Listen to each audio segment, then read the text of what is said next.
देखिए, एक बात तो समझ में नहीं आता, हरियाणा चुनाव लड़ने वो जाते हैं तो ये नरेंद्र मोदी जी और इनमें क्या फर्क है। नरेंद्र मोदी जी जाते हैं तो जाट को गरियाते हैं, पंजाब जाते हैं तो सिख को गरियाते हैं, मराठा जाते हैं तो मराठी को गरियाते हैं, बिहार आते हैं तो यादव को गरियाते हैं। तो इन लोगों की अपने अरविंद केजरीवाल जी की भी आदत है। पंजाब जाएंगे तो दिल्ली वाले को गरियाएंगे, दिल्ली आएंगे तो पंजाब और हरियाणा वाले को गरियाएंगे, हरियाणा जाएंगे तो पंजाब और दिल्ली वाले को गरियाएंगे।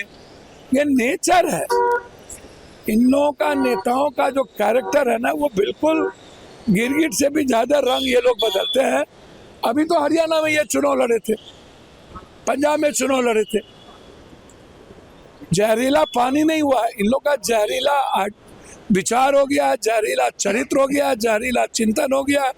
और आम आदमी के लिए, कॉमन आदमी के लिए, दिल्ली वालों के लिए आम आदमी पार्टी जहरीला हो चुका है। नीतीश कुमार के बेटे निशांत कुमार को लेकर के सियासी माहौल है। सर, दिक्कत क्या है, सबका बेटा बने। नीतीश कुमार का बेटा तो शालीन है, गंभीर है, क्या दिक्कत है।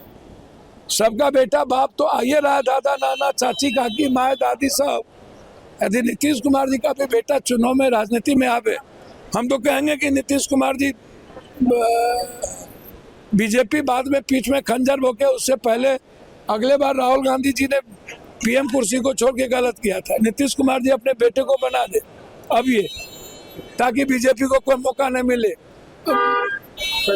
पीठ में खंजर भोंकने के लिए। नहीं तो 25 के बाद कोई ठिकाना नहीं बीजेपी का। आ ही जाना चाहिए निशांत को। हम तो चाहते हैं कि निशांत एकदम आए और बिल्कुल आना चाहिए। चिराग पासवान ने कहा है कि यूपीएससी का री एग्जाम होना चाहिए, हम स्टूडेंट्स के साथ है, कैसे देखते हैं? भैया, हम एक बात बोले, बुरा नहीं मानिएगा, रस्सी जन गए हो, ऐठन नहीं गए हो।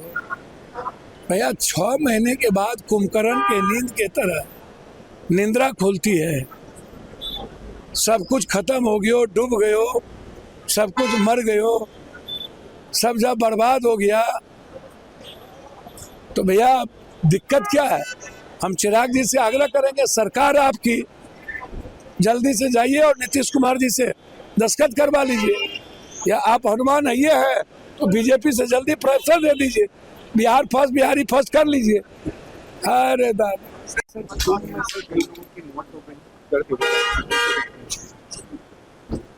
अच्छा एक बात बताइए, सबसे पहले तो उन्होंने झूठ कितना बोला बीजेपी और मोदी जी।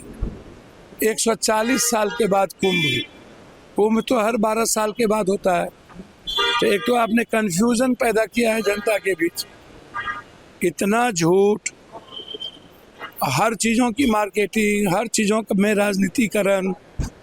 तो 12-12 साल के बाद कुंभ होता है और आपने 140 साल के बाद कुंभ कह दी। दूसरी चीज, कुंभ का मेला कम, पॉलिटिकल मेला, पैसे वालों का मेला और बाबाओं का अपनी दुकान चलाने की परंपरा ज्यादा लागू हो गई। आम आदमी, भैया आप हमको बताइए, इसके पहले भी कुंभ हुआ था और उस वक्त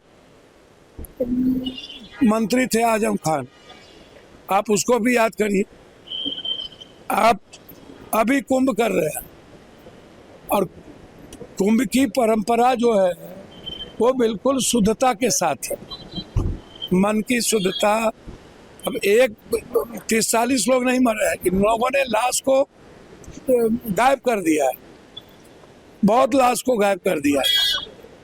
तो भैया, एक तो मेरा आग्रह है, ये जो मीडिया वाले लोग हैं, नेशनल मीडिया, आज स्नान होगा तो या ऐसा होगा, आज का दिन जो है वो अलग है।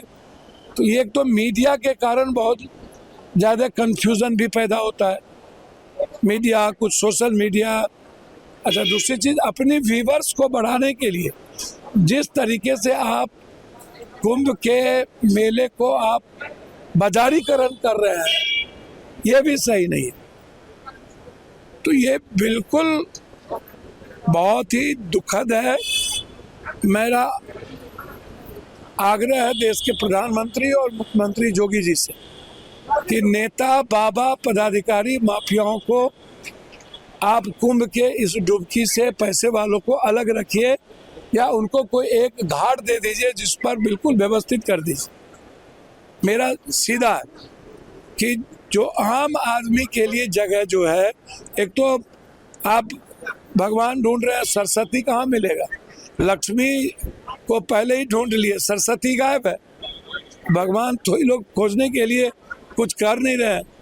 तो लेकिन यदि आप कुंभ के मेला को बहुत आम आदमी के लिए बनाना चाहते हैं तो इन बाबाओं से बचाइए, नेताओं से बचाइए, मीडिया से बचाइए और पैसे वालों के गणेश परिक्रमा और वीआईपी से बचाइए। राहुल गांधी ने भी ट्वीट किया कि वीआईपी कल्चर को बचाने के लिए आम लोगों को छोड़ दिया गया। ऐसी मतलब देखिए, हमेशा एक बात आप समझिए, वीआईपी कल्चर को परोसने की जो परंपरा शुरू हुई है उससे ज्यादा परेशानी होगी। वीआईपी कल्चर यदि आप बिल्कुल डिफरेंट किए होते, अब अदानी आ रहा है उसके पीछे डीजी लगे हुए, फलना आ रहा है उसके पीछे पूरी फोर्स लगी हुई है, तो बिल्कुल कुंभ से बाबाओं को, नागाओं को, मीडिया को, इन सब को दूर रखने की जरूरत थी। पदाधिकारी को एकदम कुंभ को सिर्फ सुरक्षा के दृष्टिकोण से मजबूत करनी चाहिए थी और आम आदमी की सहूलियत को का ख्याल रखना चाहिए। न सुरक्षा न सहूलियत, बस अपनी दुकान चलाने के लिए इसका राजनीतिकरण किया जा रहा है, बाजारीकरण किया जा रहा है, जो बिल्कुल गलत है।